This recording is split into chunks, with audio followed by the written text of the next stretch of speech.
ਤੁਸੀਂ ਆਮ ਹੀ ਸੁਣਿਆ ਹੋਵੇਗਾ ਕਿ ਕੈਂਸਰ ਦੇ ਪੇਸ਼ੈਂਟਸ ਦੇ ਲਈ ਰੇਡੀਓਥੈਰੇਪੀ ਯੂਜ਼ ਕੀਤੀ ਜਾਂਦੀ ਹੈ।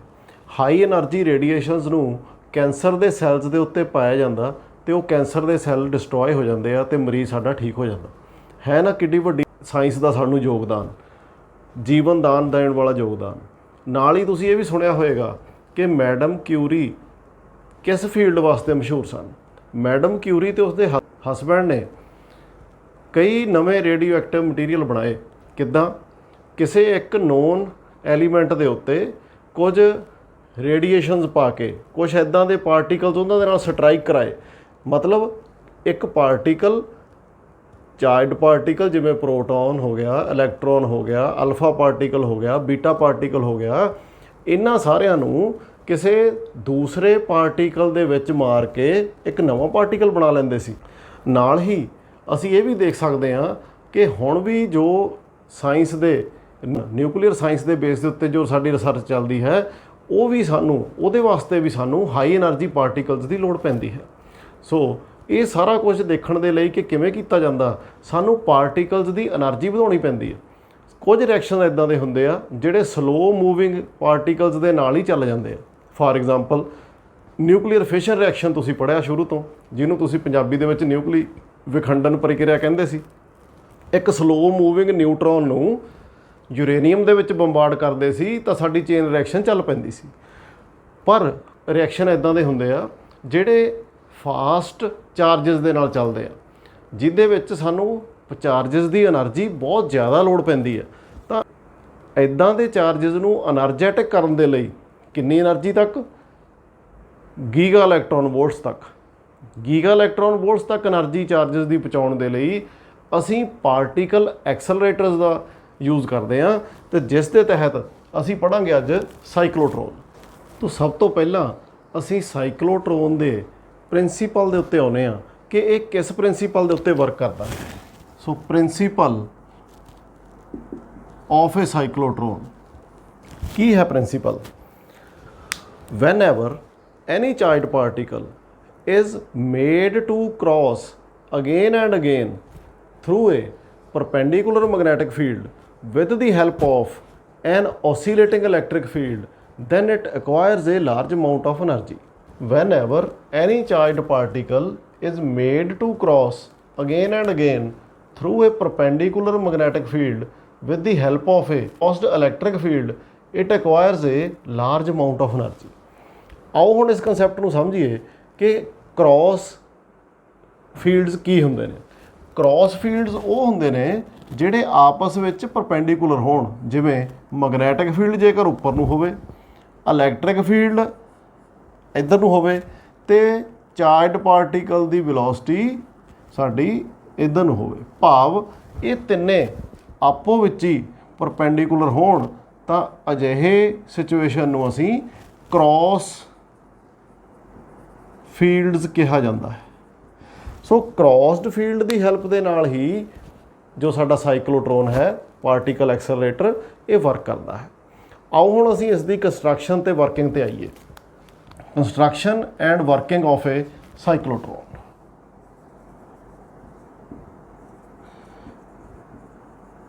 ਕ੍ਰੋਸ ਫੀਲਡਸ ਨੂੰ ਯੂਜ਼ ਕਰਨ ਲਈ ਹੁਣ ਸਾਨੂੰ ਮੈਗਨੈਟਿਕ ਫੀਲਡ ਵੀ ਚਾਹੀਦਾ, ਇਲੈਕਟ੍ਰਿਕ ਫੀਲਡ ਵੀ ਚਾਹੀਦਾ, ਤੇ ਚਾਰਜਡ ਪਾਰਟੀਕਲ ਵੀ ਚਾਹੀਦਾ। ਮੈਗਨੈਟਿਕ ਫੀਲਡ ਲਗਾਇਆ ਜਾਂਦਾ ਹੈ with the help of a strong magnets. ਦੂਸਰੀ ਗੱਲ, ਚਾਰਜਡ ਪਾਰਟੀਕਲ ਨੂੰ ਮੂਵ ਕਰਨ ਦੇ ਲਈ ਸਾਨੂੰ ਮੈਟੈਲਿਕ ਚੈਂਬਰਸ ਚਾਹੀਦੇ ਆ, ਮੈਟੈਲਿਕ ਬਾਕਸਿਸ ਚਾਹੀਦੇ ਆ, ਮੈਟੈਲਿਕ ਕੰਟੇਨਰਸ ਚਾਹੀਦੇ ਆ, ਜਿਨ੍ਹਾਂ ਦੇ ਵਿੱਚ ਚਾਰਜਡ ਪਾਰਟੀਕਲ ਘੁੰਮ ਸਕੇ। ਸੋ ਇੱਥੇ ਸਾਈਕਲੋਟਰੋਨ ਦੇ ਵਿੱਚ ਜੋ ਮੈਟੈਲਿਕ ਕੰਟੇਨਰ ਯੂਜ਼ ਕੀਤੇ ਗਏ ਆ, ਉਹਨਾਂ ਦੀ ਸ਼ਕਲ ਡੀਆਂ ਵਰਗੀ ਆ, ਇਸ ਕਰਕੇ ਉਹਨਾਂ ਨੂੰ ਡੀਜ਼ ਕਿਹਾ ਜਾਂਦਾ। ਸੋ ਆਪਾਂ ਦੇਖਾਂਗੇ ਹੁਣੇ ਕੰਸਟਰਕਸ਼ਨ ਦੇ ਵਿੱਚ। ਤੀਸਰੀ ਚੀਜ਼ ਸਾਨੂੰ ਜੋ ਚਾਹੀਦੀ ਆ, ਉਹ ਇਹਦੇ ਵਿੱਚ ਚਾਹੀਦਾ ਇਲੈਕਟ੍ਰਿਕ ਫੀਲਡ ਦਾ ਸੋਰਸ।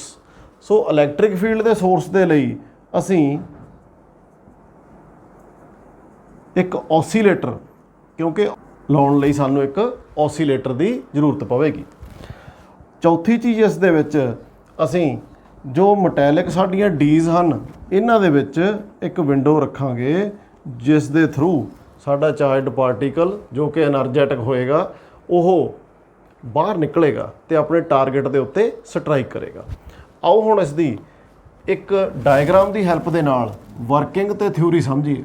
ਸਪੋਜ਼ ਕਰੀਏ ਉੱਪਰਲੇ ਪਾਸੇ ਸਾਡੇ ਕੋਲੇ ਪਹਿਲਾ ਮੈਗਨੇਟ ਲਾਇਆ ਜੋ ਇਸ ਦਾ ਕਿ ਸਾਊਥ ਪੋਲ ਉੱਪਰ ਹੈ ਤੇ ਨੀਚੇ ਵਾਲੇ ਪਾਸੇ ਕਿਸੇ ਹੋਰ ਮੈਗਨੇਟ ਦਾ ਨਾਰਥ ਪੋਲ। ਇਹਦਾ ਮਤਲਬ ਸਾਡਾ ਮੈਗਨੈਟਿਕ ਫੀਲਡ ਉੱਪਰਲੇ ਪਾਸੇ ਨੂੰ ਹੋ ਗਿਆ, ਨੀਚੇ ਤੋਂ ਉੱਪਰ ਵਾਲੇ ਪਾਸੇ ਨੂੰ। ਸੋ ਇਸ ਜਗ੍ਹਾ ਦੇ ਉੱਤੇ ਮੈਗਨੈਟਿਕ ਫੀਲਡ ਹੋਏਗਾ। ਆਓ ਹੁਣ ਇਸ ਦੀ ਡਾਇਗਰਾਮ ਵੱਲ ਜਾਈਏ। ਤੋਂ ਡਾਇਗਰਾਮ ਬਣਾਉਣ ਦੇ ਲਈ ਡੀਜ਼ ਵਰਗੀ ਇੱਕ ਸਿੰਪਲ ਅਸੀਂ ਇੱਕ ਡਾਇਗਰਾਮ ਬਣਾਉਣ ਦੀ ਕੋਸ਼ਿਸ਼ ਕਰਦੇ ਹਾਂ। ਸੋ ਇਹ ਸਾਡੀਆਂ ਮੈਟੈਲਿਕ ਡੀਜ਼ ਹਨ ਜਿਨ੍ਹਾਂ ਦੇ ਵਿੱਚ ਚਾਰਜਡ ਪਾਰਟੀਕਲ ਮੂਵ ਕਰੇਗਾ।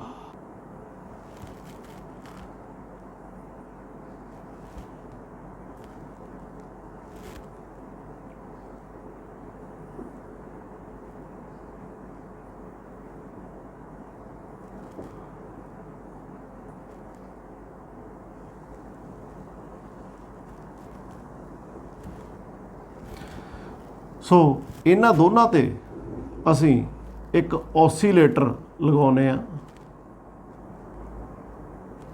ਜੋ ਕਿ ਇਲੈਕਟ੍ਰਿਕ ਫੀਲਡ ਦੇਵੇਗਾ ਪਰਪੈਂਡੀਕੂਲਰ ਟੂ ਮੈਗਨੈਟਿਕ ਫੀਲਡ।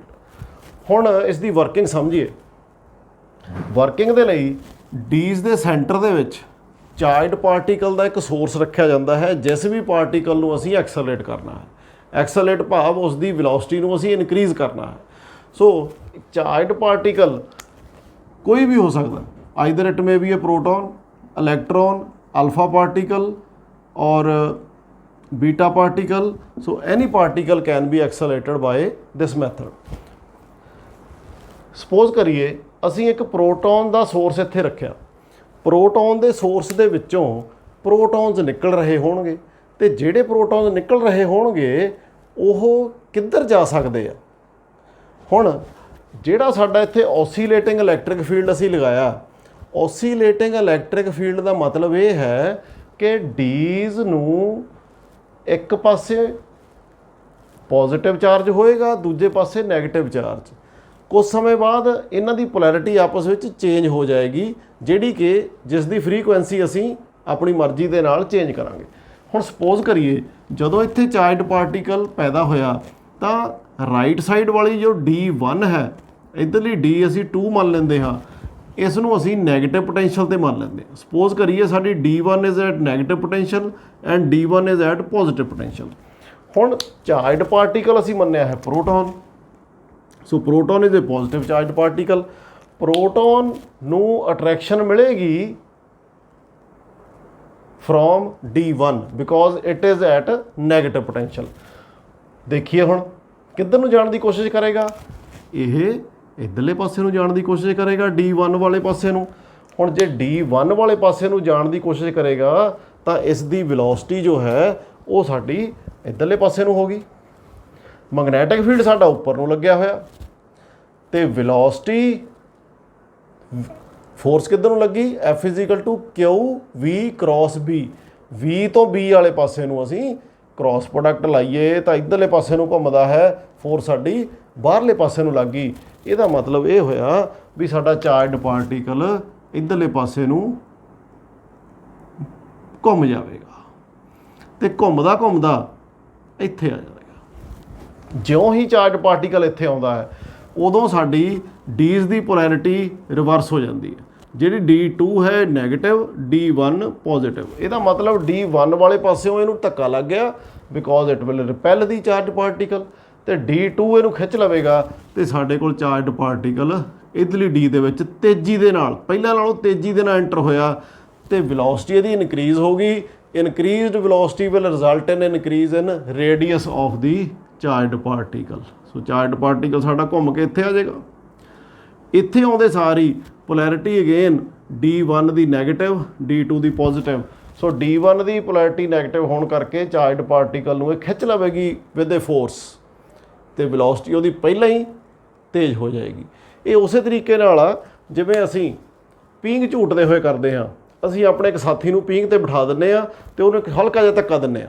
ਜਦੋਂ ਵਾਪਸ ਆਉਂਦਾ ਹੈ ਅਸੀਂ ਹੋਰ ਧੱਕਾ ਦੇ ਦਿੰਦੇ ਹਾਂ। ਜਦੋਂ ਫਿਰ ਵਾਪਸ ਆਉਂਦਾ ਅਸੀਂ ਹੋਰ ਧੱਕਾ ਦੇ ਦਿੰਦੇ ਹਾਂ ਤਾਂ ਉਹਦੀ ਪੀਂਘ ਦੂਰ ਦੀ ਦੂਰ ਜਾਈ ਜਾਂਦੀ ਆ।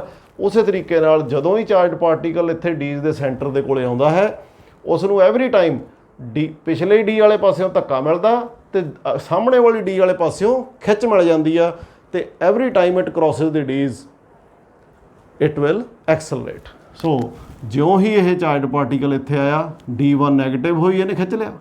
ਖਿੱਚ ਕੇ ਕਿਉਂਕਿ ਸਪੀਡ ਤੇਜ਼ ਹੋ ਗਈ ਰੇਡੀਅਸ ਵੀ ਵੱਧ ਗਿਆ। ਸੋ ਇਹ ਚਾਰਜਡ ਪਾਰਟੀਕਲ ਸਾਡੇ ਕੋਲੇ ਫਿਰ ਇੱਥੇ ਆ ਗਿਆ ਜੀ। ਇੱਥੇ ਆਉਂਦੇ ਸਾਰ polarity of the D again change. So D2 ਇਹਨੂੰ ਹੋਰ ਤੇਜ਼ੀ ਨਾਲ ਖਿੱਚਦੀ ਆ। ਸੋ ਇਸੇ ਤਰ੍ਹਾਂ ਐਵਰੀ ਟਾਈਮ ਘੁੰਮਦਾ ਘੁੰਮਦਾ ਇਹ ਚਾਰਜਡ ਪਾਰਟੀਕਲ ਸਾਡੇ ਕੋਲੇ ਇੱਥੇ ਆ ਜਾਂਦਾ ਜਿੱਥੇ ਸਾਡੇ ਕੋਲ ਇੱਕ ਵਿੰਡੋ ਬਣੀ ਹੋਈ ਆ, ਖਾਲੀ ਜਗ੍ਹਾ ਬਣੀ ਆ ਤੇ ਇੱਥੋਂ ਇਹ ਬਾਹਰਲੇ ਪਾਸੇ ਟਾਰਗੇਟ ਦੇ ਉੱਤੇ ਸਟ੍ਰਾਈਕ ਕਰ ਜਾਂਦਾ। ਸੋ in this way cyclotron is used to increase the energy of a charged particle। Energy ਦਾ ਵੈਲੋਸਿਟੀ ਨਾਲ ਸਿੱਧਾ ਸੰਬੰਧ ਆ because energy is half mv square. v square ਦੇ ਨਾਲ ਪ੍ਰੋਪੋਰਸ਼ਨਲ ਆ। ਜਿੰਨੀ ਵੈਲੋਸਿਟੀ ਇਨਕਰੀਜ਼ ਹੋ ਜਾਏਗੀ kinetic energy of the particle increase ਹੋ ਜਾਏਗੀ। ਹੁਣ ਇਹ ਵਿੱਚ ਸਵਾਲ ਆ ਜਾਂਦਾ ਅਸੀਂ ਕਿੰਨੀ ਕੁ ਤੇਜ਼ ਕਰ ਸਕਦੇ ਹਾਂ ਜੀ ਚਾਰਜ ਪਾਰਟੀਕਲ। ਸੋ ਸਾਈਕਲੋਟਰੋਨ ਦੀ ਹੈਲਪ ਦੇ ਨਾਲ ਹਜੇ ਤੱਕ ਆਪਣੇ ਇੰਡੀਆ ਦੇ ਵਿੱਚ ਅਸੀਂ ਚਾਰਜਡ ਪਾਰਟੀਕਲ ਦੀ ਜੋ એનર્ਜੀ ਹੈ ਉਸ ਨੂੰ 2 ਗੀਗਾ ਇਲੈਕਟ੍ਰੋਨ ਵੋਲਟ ਤੱਕ ਇਨਕਰੀਜ਼ ਕਰ ਸਕਦੇ ਹਾਂ। ਅਤੇ ਇਹ ਜੋ 2 ਗੀਗਾ ਇਲੈਕਟ੍ਰੋਨ ਵੋਲਟ ਵਾਲਾ ਸਾਡੇ ਕੋਲੇ ਪਾਰਟੀਕਲ ਐਕਸਲਰੇਟਰ ਆ ਇਹ ਇੰਦੌਰ ਦੇ ਵਿੱਚ ਡਿਪਾਰਟਮੈਂਟ ਆਫ ਐਟੋਮਿਕ ਐਨਰਜੀ ਜੋ ਡਿਪਾਰਟਮੈਂਟ ਹੈ ਉੱਥੇ ਇਹ ਲੱਗਿਆ ਹੋਇਆ ਅਤੇ ਇਹਦੀ ਹੈਲਪ ਦੇ ਨਾਲ ਉੱਥੇ ਨਵੀਆਂ ਰਿਸਰਚਸ ਕੀਤੀਆਂ ਜਾਂਦੀਆਂ। ਹੁਣ ਬੱਚੇ ਆਉਂਦੇ ਆ ਇਸ ਦੀ ਥਿਊਰੀ ਦੇ ਉੱਤੇ। ਸੋ ਥਿਊਰੀ ਆਫ ਦੀ ਸਾਈਕਲੋਟਰੋਨ ਇਹ ਕੀ ਆ? ਥਿਊਰੀ ਦੇ ਵਿੱਚ ਅਸੀਂ ਇਹ ਦੇਖਾਂਗੇ ਕਿ ਇਹਦਾ ਮੈਥੇਮੈਟੀਕਲ ਕੰਮ ਕੀ ਆ। ਜਦੋਂ ਹੀ ਅਸੀਂ ਚਾਰਜਡ ਪਾਰਟੀਕਲ ਨੂੰ ਕ੍ਰੋਸ ਫੀਲਡਸ ਦੇ ਵਿੱਚ ਰੱਖਦੇ ਹਾਂ ਅਤੇ ਇਹ ਮੂਵ ਕਰਨਾ ਸਟਾਰਟ ਕਰਦਾ ਸਰਕੂਲਰ ਪਾਥ ਦੇ ਵਿੱਚ ਤਾਂ ਕੀ ਹੁੰਦਾ QV ਕ੍ਰੋਸ B ਫਾਰਮੂਲੇ ਦੇ ਅਕੋਰਡਿੰਗ ਇਹਨੂੰ ਸੈਂਟਰੀਪੀਟਲ ਫੋਰਸ ਮਿਲਦੀ ਆ।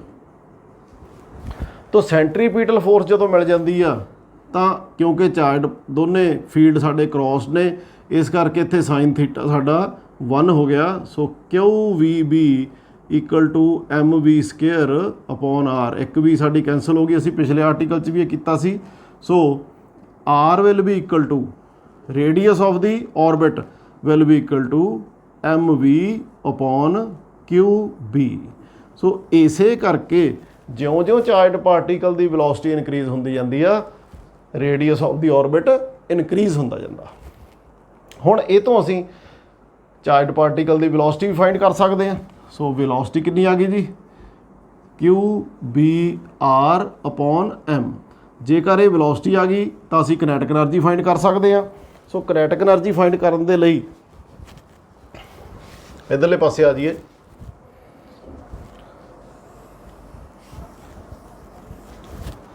ਸੋ kinetic energy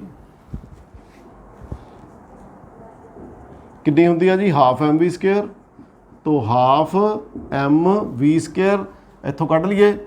so it will be q square b square r square upon m square. ਇੱਕ m ਸਾਡਾ ਕੱਟਿਆ ਜਾਏਗਾ। So it will be equal to half q square b square r square upon m।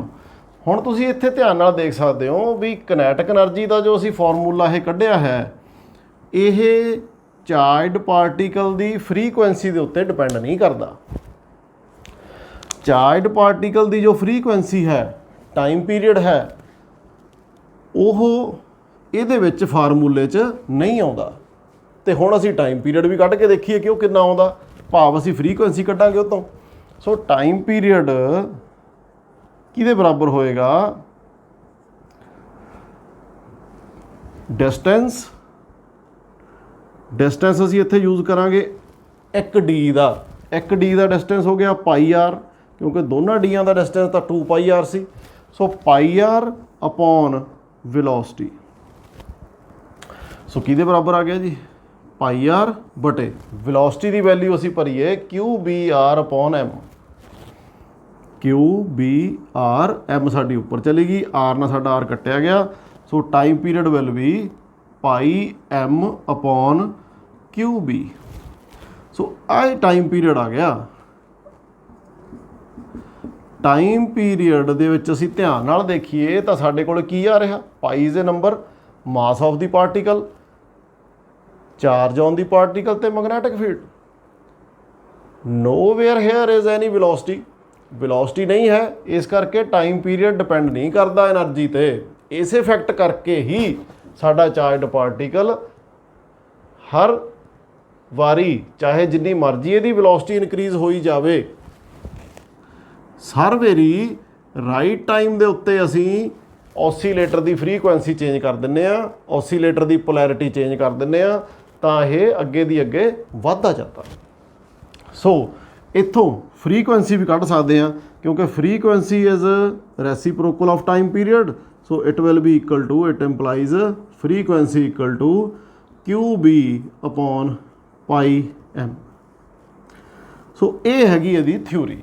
ਸੋ ਇਹਦੇ ਵਿੱਚ ਅਸੀਂ radius ਕੱਢਾਂਗੇ, velocity ਕੱਢਾਂਗੇ, and we will calculate the kinetic energy of the charged particle, time period ਕੱਢਾਂਗੇ ਤੇ ਫਰੀਕੁਐਂਸੀ ਕੱਢਾਂਗੇ।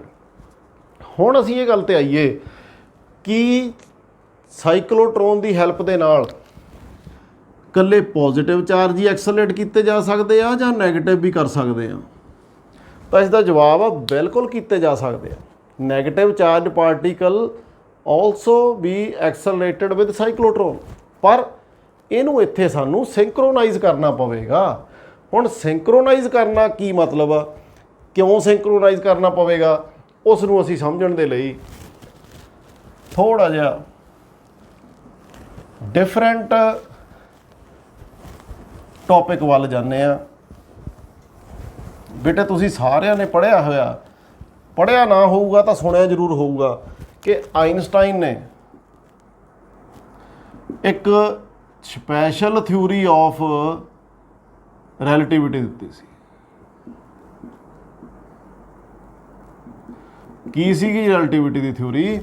ਬਈ ਜਦੋਂ ਵੀ ਕੋਈ ਪਾਰਟੀਕਲ, ਕੋਈ ਬੋਡੀ, ਚਾਹੇ ਅਸੀਂ ਕਿਉਂ ਨਾ ਹੋਈਏ, ਜਦੋਂ ਉਹ ਮੂਵ ਕਰਦੇ ਨੇ ਕਿਸੇ ਵੈਲੋਸਿਟੀ v ਤੇ, ਤਾਂ ਉਹਨਾਂ ਦੀ ਦਾ ਮਾਸ ਜੋ ਹੈ ਉਹ ਚੇਂਜ ਕਰਦਾ ਹੈ, ਮਾਸ ਚੇਂਜ ਕਰ ਜਾਂਦਾ ਹੈ। ਹੁਣ ਇਹ ਇੱਕ ਹੈਰਾਨੀ ਵਾਲੀ ਗੱਲ ਹੋ ਗਈ। ਆਮ ਤੌਰ ਤੇ ਅਸੀਂ ਤਾਂ ਇਹ ਪੜ੍ਹਦੇ ਆ ਰਹੇ ਹਾਂ ਕਿ mass of the body is constant, ਪਰ ਆਈਨਸਟਾਈਨ ਦੀ ਥਿਊਰੀ ਦੇ ਨਾਲ ਜਦੋਂ ਕੋਈ ਪਾਰਟੀਕਲ ਕਿਸੇ ਵੈਲੋਸਿਟੀ ਤੇ ਮੂਵ ਕਰਦਾ v ਤੇ, ਤਾਂ ਉਸ ਦਾ ਜੋ ਮਾਸ ਹੈ ਉਹ ਚੇਂਜ ਹੋ ਜਾਂਦਾ। ਪਹਿਲਾਂ ਵਾਲੇ ਮਾਸ ਤੋਂ 1 ਮਾਈਨਸ v² ਅਪੋਨ c² ਦੇ ਫੈਕਟਰ ਤੇ ਇਨਕਰੀਜ਼ ਹੋ ਜਾਂਦਾ। ਹੁਣ ਤੁਸੀਂ ਕਹੋਗੇ ਆਹ ਕਿਵੇਂ ਵੱਧ ਗਿਆ ਜੀ?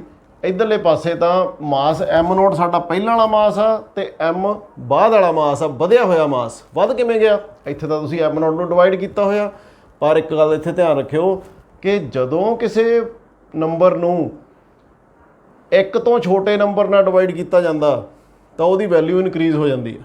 ਨੀਚੇ ਵਾਲੀ ਫੈਕਟਰ ਸਾਡਾ ਇੱਕ ਤੋਂ ਛੋਟਾ ਹੈ, ਕਿਉਂਕਿ ਇੱਕ ਦੇ ਵਿੱਚੋਂ v² ਓਵਰ c² ਸਬਟਰੈਕਟ ਕੀਤੇ ਆ। ਇੱਕ ਦੇ ਵਿੱਚੋਂ ਕੋਈ ਚੀਜ਼ ਘਟਾਓਗੇ ਤਾਂ ਉਹ ਇੱਕ ਤੋਂ ਛੋਟੀ ਆ ਗਈ। ਸੋ ਇਸ ਕਰਕੇ m is greater then m0। ਇਹਨੂੰ ਤੁਸੀਂ ਸਿੰਪਲ ਜੀ ਐਗਜ਼ਾਮਪਲ ਨਾਲ ਵੀ ਸਮਝ ਸਕਦੇ ਹੋ। ਜੇਕਰ ਅਸੀਂ 10 ਦੇ ਬਟੇ 1 ਕਰੀਏ ਤਾਂ ਇਹਦੀ ਵੈਲਿਊ 10 ਆਏਗੀ, 10 ਦੇ ਬਟੇ 2 ਕਰੀਏ ਤਾਂ ਇਹਦੀ ਵੈਲਿਊ 5 ਆਏਗੀ, ਇੱਕ ਤੋਂ ਵੱਡਾ ਸੀ। 10 ਦੇ ਥੱਲੇ 0.5 ਕਰ ਦਈਏ ਤਾਂ ਬੇਟੇ ਇਹਦੀ ਵੈਲਿਊ ਆ ਜਾਂਦੀ ਆ 20। ਇਸ ਕਰਕੇ ਜਦੋਂ ਕਿਸੇ ਵੀ ਰਕਮ ਨੂੰ ਇੱਕ ਤੋਂ ਛੋਟੀ ਰਕਮ ਨਾਲ ਡਿਵਾਈਡ ਕੀਤਾ ਜਾਂਦਾ ਤਾਂ ਇਹਦੀ ਵੈਲਿਊ ਇਨਕਰੀਜ਼ ਹੋ ਜਾਂਦੀ ਆ, ਜਸਟ ਲਾਈਕ ਇੱਥੇ m is greater then m0। Okay, ਹੁਣ ਇਹ ਚੀਜ਼ ਕਦੋਂ ਇਫੈਕਟ 'ਚ ਆਉਂਦੀ ਆ? ਕੀ ਜਦੋਂ ਅਸੀਂ ਸਕੂਟਰ ਤੇ ਜਾਂਦੇ ਆ, ਅਸੀਂ ਮੋਟਰਸਾਈਕਲ ਤੇ ਜਾਂਦੇ ਆ, ਕੀ ਉਦੋਂ ਸਾਡਾ ਮਾਸ ਵੀ ਚੇਂਜ ਹੁੰਦਾ? ਤਾਂ ਜੇਕਰ ਅਸੀਂ ਇਸ ਫਾਰਮੂਲੇ ਦੀ ਗੱਲ ਕਰੀਏ ਤਾਂ ਬਿਲਕੁਲ ਚੇਂਜ ਹੁੰਦਾ। ਇੱਥੇ ਵੈਲੋਸਿਟੀ v ਹੈ ਜੋ ਸਾਡੀ ਵੈਲੋਸਿਟੀ ਆ, c is the velocity of light. ਸਾਡਾ ਮਾਸ ਇੰਨਾ ਕੁ ਚੇਂਜ ਹੁੰਦਾ ਵੀ ਇਟ ਇਜ਼ ਨਾਟ ਮੇਜਰੇਬਲ, ਬਹੁਤ ਥੋੜਾ। 10 ਰੇਜ਼ ਟੂ ਦੀ ਪਾਵਰ ਲਗਭਗ ਮਾਈਨਸ ਦੇ ਵਿੱਚ ਆਊਗੀ 8 ਜਾਂ 10, ਤੁਸੀਂ ਕਰਕੇ ਦੇਖ ਸਕਦੇ ਹੋ ਵੀ ਕਿੰਨਾ ਕੁ ਮਾਸ ਚੇਂਜ ਹੁੰਦਾ। ਪਰ ਜੇਕਰ ਅਸੀਂ ਇਲੈਕਟ੍ਰੋਨ ਦੀ ਗੱਲ ਕਰੀਏ, ਬੀਟਾ ਪਾਰਟੀਕਲ ਦੀ ਗੱਲ ਕਰੀਏ, ਜਦੋਂ ਉਹ ਇੰਨੀ ਹਾਈ ਸਪੀਡ, ਕਿੰਨੀ ਹਾਈ એનર્ਜੀ ਮੈਂ ਤੁਹਾਨੂੰ ਹੁਣੇ ਦੱਸ ਕੇ ਹਟਿਆ ਸੀ ਇੱਧਰ, 2 ਗੀਗਾ ਇਲੈਕਟ੍ਰੋਨ ਵੋਲਟ ਦੀ એનર્ਜੀ ਦੇ ਉੱਤੇ ਮੂਵ ਕਰਨਗੇ ਤਾਂ ਉਹਨਾਂ ਦੀ ਸਪੀਡ ਕੰਪੇਰੇਬਲ ਹੋ ਜਾਂਦੀ ਆ with the speed of light, ਮਤਲਬ c² ਦੇ ਕੰਪੇਰੇਟਿਵ ਹੋ ਜਾਂਦੀ ਆ। ਤਾਂ ਉਦੋਂ ਜੇਕਰ ਮਾਸ ਚੇਂਜ ਕਰ ਜਵੇ ਤਾਂ ਅਸੀਂ ਹੁਣੇ ਪੜ੍ਹ ਕੇ ਹਟੇ ਹਾਂ ਬਈ radius of the particle depends upon mass of the particle, velocity of the particle depends upon the mass of the particle. ਜੇ ਮਾਸ ਵੱਧ ਗਿਆ ਤਾਂ ਵੈਲੋਸਿਟੀ ਘਟ ਜਾਣੀ ਆ, ਜੇ ਮਾਸ ਵੱਧ ਗਿਆ ਤਾਂ ਰੇਡੀਅਸ ਵੱਧ ਜਾਣਾ। ਤੇ ਇਹਦਾ ਮਤਲਬ ਇਹ ਹੋਇਆ ਵੀ ਅਸੀਂ ਤਾਂ ਇੱਥੇ ਮਾਸ ਨੂੰ ਫਿਕਸ ਰੱਖ ਕੇ ਚੱਲੇ ਸੀ ਤੇ ਔਸੀਲੇਟਰ ਨੇ ਉਸ ਹਿਸਾਬ ਨਾਲ ਆਪਦੀ ਪੋਲੈਰਿਟੀ ਚੇਂਜ ਕਰਨੀ ਆ। ਤੇ ਮਾਸ ਜਦੋਂ ਵੱਧ ਗਿਆ ਤਾਂ ਫਿਰ ਕੀ ਹੋਏਗਾ, ਔਸੀਲੇਟਰ ਕਿਸੇ ਹੋਰ ਟਾਈਮ ਦੇ ਹਿਸਾਬ ਨਾਲ ਪੋਲੈਰਿਟੀ ਚੇਂਜ ਕਰੇਗਾ, ਸਾਡਾ ਪਾਰਟੀਕਲ ਕਿਤੇ ਹੋਰ ਹੋਵੇਗਾ, ਸੈਂਟਰ ਤੇ ਹਜੇ ਪਹੁੰਚੇ ਨਹੀਂ ਹੋਏਗਾ ਜਾਂ ਇਸ ਤੋਂ ਗਾਂਹ ਲੰਘ ਗਿਆ ਹੋਵੇਗਾ। ਉਸ ਕੰਡੀਸ਼ਨ 'ਚ ਕੀ ਹੁੰਦਾ, ਜਿਹੜਾ ਸਾਡਾ ਪਾਰਟੀਕਲ ਆ ਜਿਹਦਾ ਮਾਸ ਥੋੜ੍ਹਾ ਹੈ, ਜਿਵੇਂ ਕਿ ਨੈਗੇਟਿਵ ਚਾਰਜ ਪਾਰਟੀਕਲਸ ਦਾ ਮਾਸ ਥੋੜ੍ਹਾ ਹੁੰਦਾ, ਆਪਾਂ ਨੂੰ ਪਤਾ ਪ੍ਰੋਟੋਨ ਇਜ਼ ਲਗਭਗ 2000 ਟਾਈਮਸ ਹੈਵੀਅਰ ਦੈਨ ਇਲੈਕਟ੍ਰੋਨ।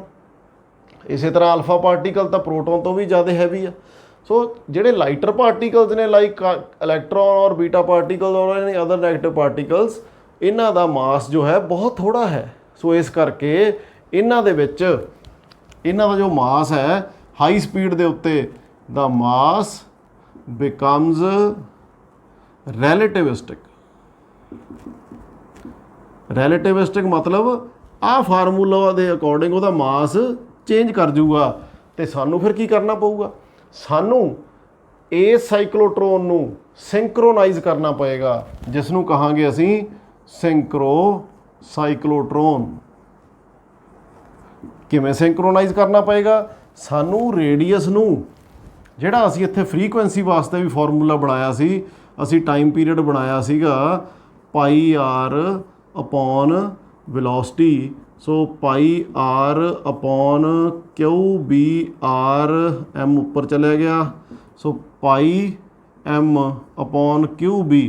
ਸੋ ਟਾਈਮ ਪੀਰੀਅਡ ਨੂੰ ਸਿੰਕਰੋਨਾਈਜ਼ ਕਰਨਾ ਪਏਗਾ ਮਾਸ ਦੀ ਜਗ੍ਹਾ ਦੇ ਉੱਤੇ। ਸੋ ਸਿੰਕਰੋ ਸਾਈਕਲੋਟ੍ਰੋਨ ਦੇ ਵਿੱਚ ਸਾਡਾ ਟਾਈਮ ਪੀਰੀਅਡ ਕਿੰਨਾ ਹੋਏਗਾ, time period will be pi upon QB। Mass ਦੀ ਜਗ੍ਹਾ ਤੇ ਕੀ ਆਏਗਾ ਜੀ, m0 ਅਪੋਨ 1 ਮਾਈਨਸ v²/c² ਦਾ ਅੰਡਰ ਰੂਟ। ਸੋ ਜੇਕਰ ਅਸੀਂ ਇੰਨੇ ਟਾਈਮ ਪੀਰੀਅਡ ਦੇ ਹਿਸਾਬ ਦੇ ਨਾਲ ਫਰੀਕੁਐਂਸੀ ਚੇਂਜ ਕਰਾਂਗੇ ਔਸੀਲੇਟਰ ਦੀ, ਫਿਰ ਸਾਡਾ ਜੋ ਸਾਈਕਲੋਟ੍ਰੋਨ ਹੈ ਉਹ ਸਿੰਕਰੋਨਾਈਜ਼ਡ ਹੋ ਜਾਏਗਾ। ਤੇ ਸਿੰਕਰੋਨਾਈਜ਼ਡ ਸਾਈਕਲੋਟ੍ਰੋਨ ਦੇ ਵਿੱਚ ਅਸੀਂ ਨੈਗੇਟਿਵ ਪਾਰਟੀਕਲਸ ਵੀ ਐਕਸਲਰੇਟ ਕਰ ਸਕਦੇ ਹਾਂ। ਹੁਣ ਆ ਗਈ ਇਹਦੀ ਗੱਲ ਯੂਜ਼ਸ ਤੇ। ਅਸੀਂ ਪਹਿਲਾਂ ਵੀ ਪੜ੍ਹਿਆ ਸੀ ਸਟਾਰਟਿੰਗ ਆਫ ਦੀ ਲੈਕਚਰ ਦੇ ਵਿੱਚ ਵੀ ਇਹਦੇ ਨਾਲ ਪਹਿਲੀ ਗੱਲ ਤਾਂ ਇਹੀ ਹੋਈ ਵੀ ਪਾਰਟੀਕਲਸ ਨੂੰ ਐਕਸਲਰੇਟ ਕਰਨ ਦੇ ਲਈ ਯੂਜ਼ ਕੀਤਾ ਜਾਂਦਾ ਹੈ, ਯੂਜ਼ਡ ਟੂ ਐਕਸਲਰੇਟ ਪਾਰਟੀਕਲਸ। ਕਾਹਦੇ ਵਾਸਤੇ, ਟੂ ਕੈਰੀ ਨਿਊਕਲੀਅਰ ਰਿਐਕਸ਼ਨਸ। ਹੁਣ ਨਿਊਕਲੀਅਰ ਰਿਐਕਸ਼ਨ ਅਸੀਂ ਕਾਹਦੇ ਵਾਸਤੇ ਕੈਰੀ ਕਰਨੀ ਆ, ਸਾਨੂੰ ਕੀ ਲੋੜ ਪਈ ਆ, to form new radioactive materials. Radioactive material ਕਾਹਦੇ ਵਾਸਤੇ ਬਣਾਉਣੇ ਆ ਨਵੇਂ, ਸਾਨੂੰ ਇਹਦੀ ਕੀ ਲੋੜ ਆ, for treatment of patients,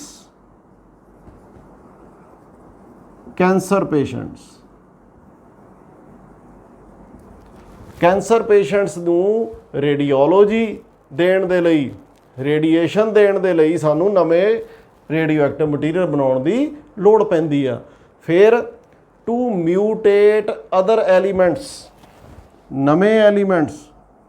to ਮਿਊਟੇਟ ਦਾ ਮਤਲਬ ਹੁੰਦਾ ਨਵੇਂ ਬਣਾਉਣੇ, ਮਿਊਟ ਚੇਂਜਸ ਕਰਨੀਆਂ ਉਹਨਾਂ ਦੇ ਵਿੱਚ। ਟੂ ਮਿਊਟੇਟ ਅਦਰ ਐਲੀਮੈਂਟਸ, ਜਿਹੜੇ ਪਹਿਲਾਂ ਤੋਂ ਨੋਨ ਐਲੀਮੈਂਟ ਨੇ ਉਹਨਾਂ ਦੀ ਹੈਲਪ ਦੇ ਨਾਲ ਨਵੇਂ ਐਲੀਮੈਂਟ ਬਣਾਉਣੇ, ਜਿਵੇਂ Marie Curie, doctor Marie Curie ਤੇ ਡਾਕਟਰ ਪਾਇਰੀ ਕਿਊਰੀ ਨੇ ਰੇਡੀਓ ਐਕਟੀਵਿਟੀ ਦੇ ਵਿੱਚ ਬਣਾਏ ਸੀ।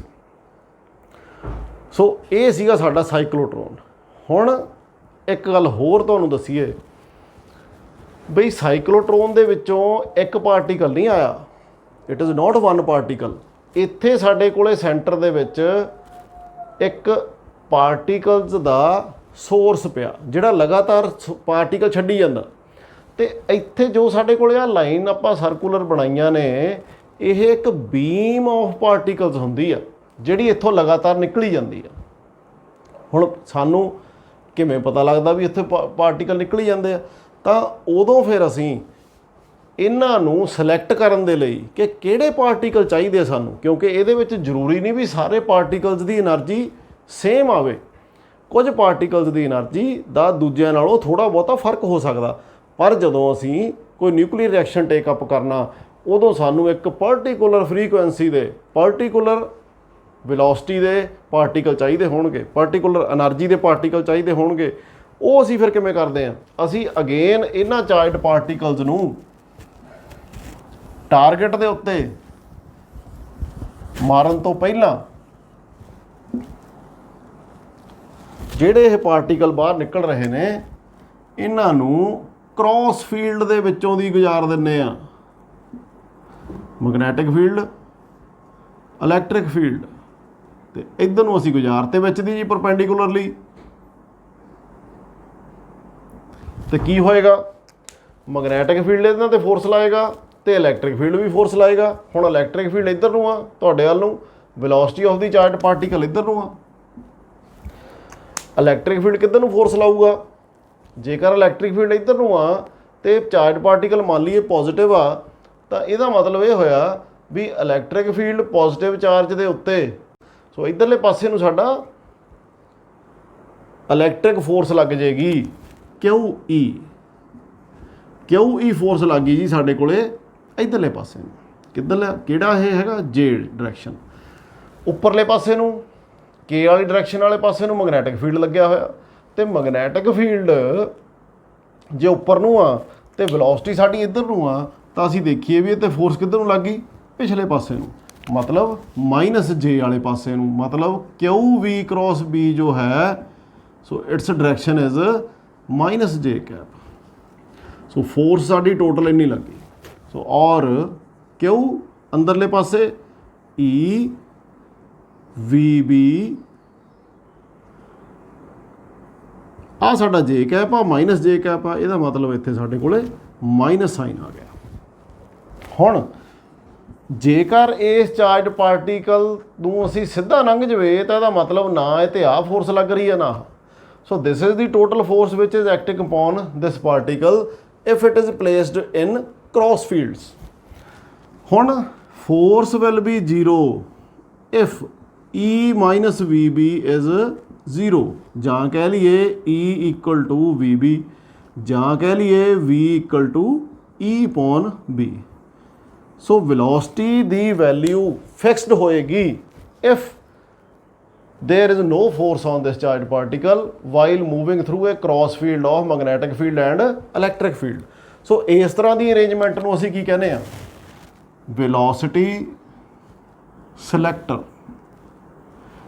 ਕੁਛ ਖਾਸ ਕਿਸਮ ਦੀ ਵੈਲੋਸਿਟੀ ਵਾਲੇ ਚਾਰਜਡ ਪਾਰਟੀਕਲਸ ਨੂੰ ਸਿਲੈਕਟ ਕਰਨਾ ਅਲੱਗ, ਜਿਹੜੇ ਤਾਂ ਜਿਨ੍ਹਾਂ ਦੀ ਵੈਲੋਸਿਟੀ E/B ਦੇ ਬਰਾਬਰ ਹੋਏਗੀ ਉਹ ਤਾਂ ਅਨਡਿਫਲੈਕਟਡ ਲੰਘ ਜਾਣਗੇ, ਜਿਹੜੇ ਨਹੀਂ ਹੋਣਗੇ ਉਸ ਵੈਲੋਸਿਟੀ ਵਾਲੇ ਉਹ ਆਲੇ ਦੁਆਲੇ ਨੂੰ ਚਲੇ ਜਾਣਗੇ।